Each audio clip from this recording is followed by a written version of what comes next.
Senator Hawley, please. Thank you, Mr. Chairman. Thanks to the nominees for being here. You know, we've heard from a lot of nominees who've come before this committee from this administration a lot about equity and about fairness being top priorities in today's DOD. But I have to say, that just doesn't seem to bear out to be the facts.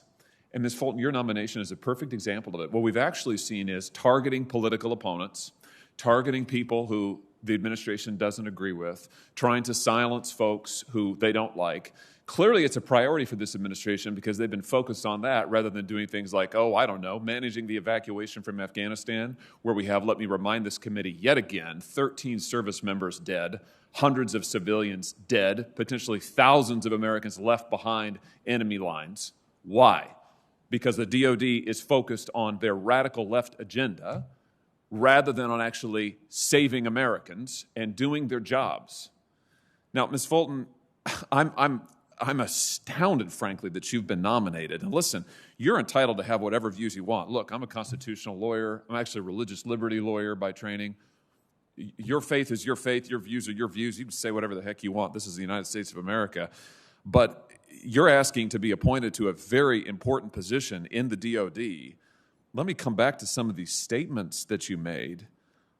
Religious freedom is twisted to mean conservative Christians can dictate their beliefs to the rest of us. Hashtag Hobby Lobby, repeal RFRA.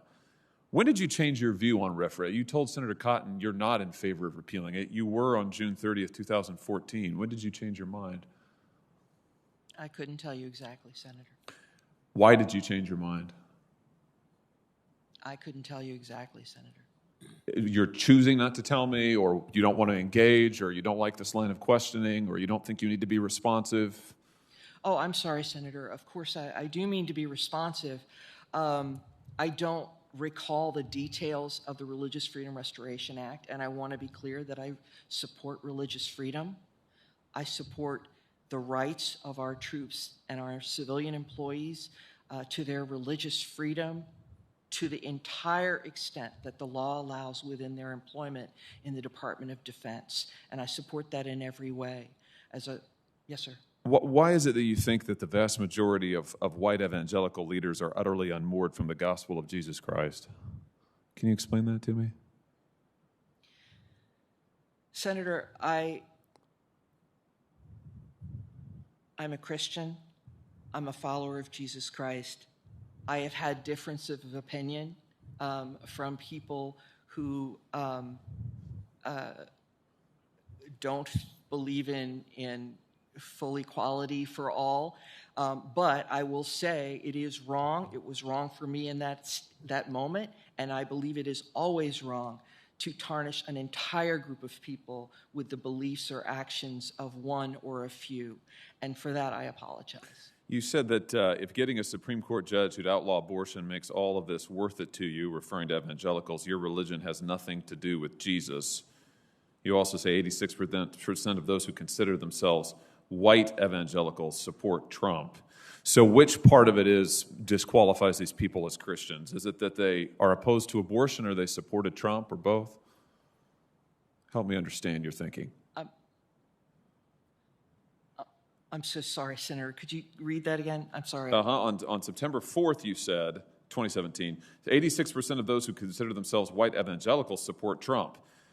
You said in the same tweet thread, if getting a Supreme Court judge who'd outlaw abortion makes all this worth it to you, your religion has nothing to do with Jesus.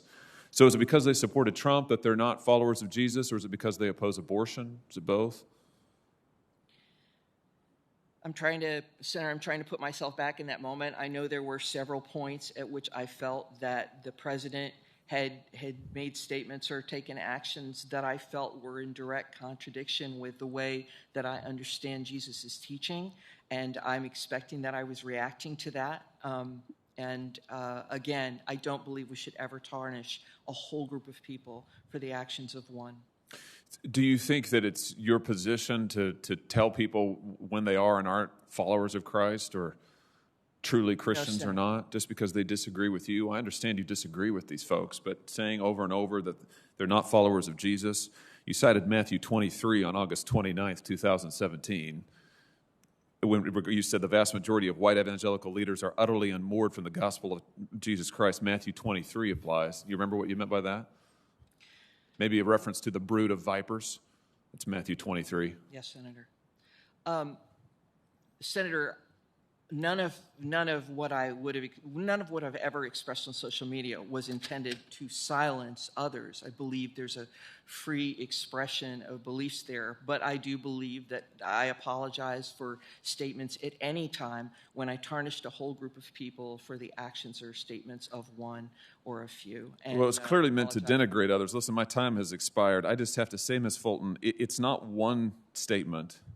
It's multiple statements over multiple years, running from 2014 through 2018. I mean, years. There's pages and pages of these statements, all directed at a particular group of people for whom you appear to have quite a significant amount of animus. You'd be expected to oversee many of these folks in the Department of Defense. I mean, that's not fairness. That's not equity. That's targeting. And for those reasons, among others, I can't support your nomination. Thank you, Mr. Chairman. Thank you, Senator Hawley.